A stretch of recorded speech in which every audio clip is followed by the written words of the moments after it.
Ang pananampalataya ay bunga ng pakikinig at ang pakikinig naman ay bunga ng pangangaral tungkol kay Hesukristo. Ika-6 na kabanata ng Lukas, katanungan tungkol sa araw ng pamamahinga. Isang araw ng pamamahinga, nagdaraan si Jesus sa isang triguhan. Ang kanyang mga alagad ay pumitas ng mga trigo, kinuskos sa kanilang mga kamay at kanila itong kinain. Bakit kayo gumagawa ng ipinagbabawal ng kautusan sa araw ng pamamahinga? Tanong ng ilang Parisiyo. Sinagot sila ni Jesus, hindi ba ninyo nabasa ang ginawa ni David nang minsang magutom sila ng kanyang mga kasama? Di ba't pumasok siya sa bahay ng Diyos at kumain ng tinapay na handog na bawal kainin ni numan, maliban sa mga pari lamang? Binigyan pa niya ang kanyang mga kasama. At sinabi pa ni Jesus, ang anak ng tao ay Panginoon ng araw ng pamamahinga. Ang taong paralisado ang kamay. Noong isa pang araw ng pamamahinga, pumasok si Jesus sa sinagoga at nagturo doon ng may isang lalaking paralisado ang kanang kamay. Sa hangad ng mga tagapagturo ng kautusan at mga Parisiyo na magkaroon ng may paparatang kay Jesus, binantayan nila si Jesus upang tingnan kung siya'y magpapagaling ng may sakit sa araw ng pamamahinga. Subalit alam ni Jesus ang kanilang iniisip, kaya't sinabi niya sa lalaking paralisado ang kamay, halika, tumayo ka rito. Lumapit ang lalaki at tumayo nga roon. Pagkatapos sinabi ni Jesus sa mga tagapagturo ng kautusan at mga Parisiyo, tatanungin ko kayo, alin ba ang naaayon sa kautusan? Ang gumawa ng mabuti o ang gumawa ng masama sa araw ng pamamahinga? Ang magligtas ng buhay o ang pumatay?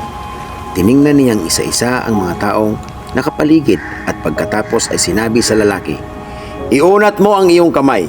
Iniunat nga ng lalaki ang kanyang kamay at ito'y gumaling. Nagngit-ngit naman sa galit ang mga tagapagturo ng kautusan at mga Parisiyo at pinag-usapan nila kung ano ang maaari nilang gawin kay Jesus. Pinili ang 12. Nang panahong iyon, umakyat si Jesus sa isang bundok at magdamag siyang nananalangin sa Diyos. Kinaumagahan, tinawag niya ang kanyang mga alagad. Mula sa kanila ay pumili siya ng 12 na tinawag niyang mga apostol. Sila ay sina Simon na pinangalanan niyang Pedro, si Andres na kapatid nito, sina Santiago, Juan, Felipe, Bartolome, Mateo, Tomas, Santiago na anak ni Alfeo, si Simon na makabayan, si Judas na anak ni Santiago at si Judas Iscariote na naging taksil. Nagturo at nagpagaling si Jesus. Pagbaba ni Jesus kasama ang mga apostol, nadatnan nila sa isang patag na lugar ang marami sa kanyang mga alagad kasama ang mga napakaraming taong buhat sa Judea, Jerusalem at mga bayan sa baybaying dagat ng Tiro at Sidon. Pumaroon sila upang makinig at mapagaling sa kanilang mga karamdaman. Pinagaling nga sila ni Jesus, pati na rin ang mga pinahihirapan ng masasamang espiritu. Sinisikap ng lahat na may sakit na makahawak man lamang sa kanya, sapagkat may kapangyarihan nang gagaling sa kanya na nagpapagaling sa lahat. Ang pinagpala at ang kahabag-habag. Tumingin si Jesus sa mga alagad at sinabi, pinagpala kayong mga dukha, sapagkat sa inyo ang kaharian ng Diyos. Pinagpala kayong mga nagugutom ngayon, sapagkat kayo'y bubusugin.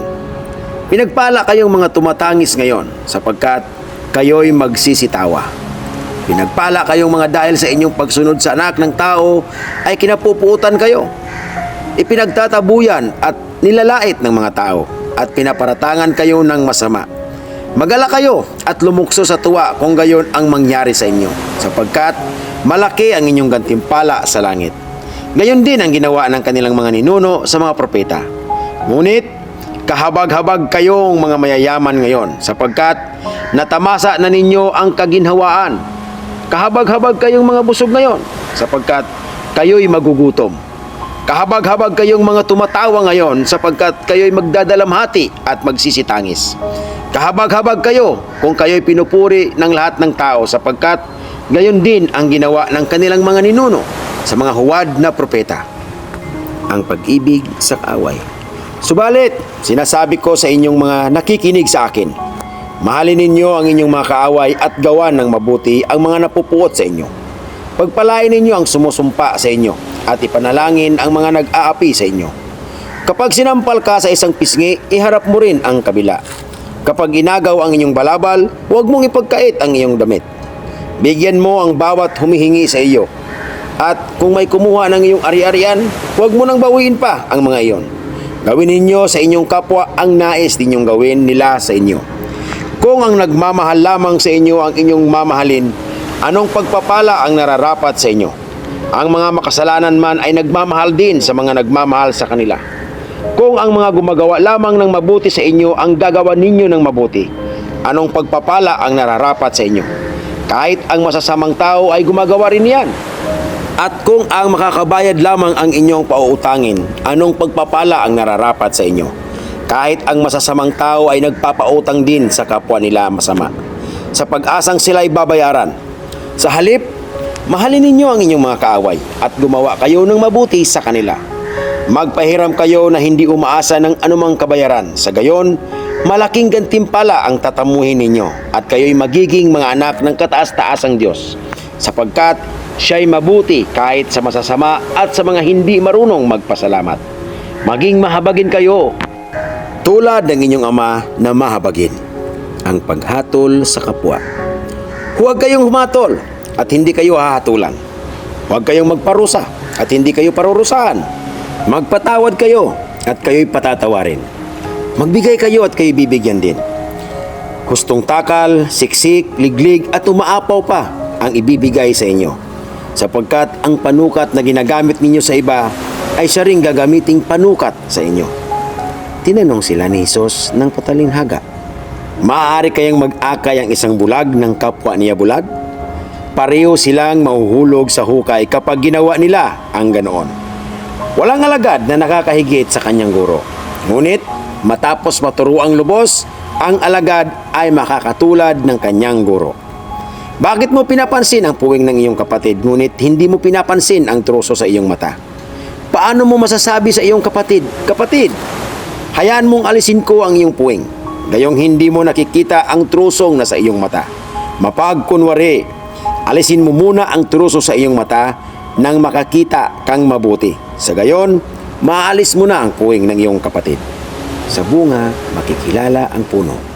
Walang mabuting punong kahoy na namumunga ng masama, at wala ring masamang puno na namumunga ng mabuti.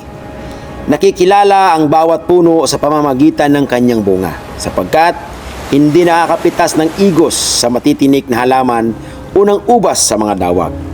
Ang mabuting tao ay naglalabas ng mabuti mula sa kanyang pusong sagana sa kabutihan. Samantalang, ang masamang tao naman ay naglalabas ng masama mula sa kanyang pusong puno ng kasamaan. Sapagkat kung ano ang umaapaw sa puso ay siyang sinasabi ng labi. Ang dalawang uri ng taong tayo ng bahay. Bakit ninyo ako tinatawag na Panginoon, Panginoon? Gayong hindi naman ninyo tinutupad ang sinasabi ko. Sasabihin ko sa inyo kung ano ang katulad ng isang taong lumalapit sa akin, nakikinig sa aking mga salita at nagsasagawa ng mga ito. Siya ay katulad ng isang taong humukay ng malalim at nagtayo ng bahay sa pundasyong bato. Nang bumaha at bubugso ang tubig, hindi natinag ang bahay na itinayo sapagkat matibay ang pagkatayo nito. Ngunit ang nakikinig naman ng aking mga salita at hindi tumutupad nito ay katulad ng isang taong nagtayo ng bahay ng walang pundasyon. Nang bumaha at bumugso ang tubig sa bahay na iyon, kaagad itong bumagsak at lubusang nawasak.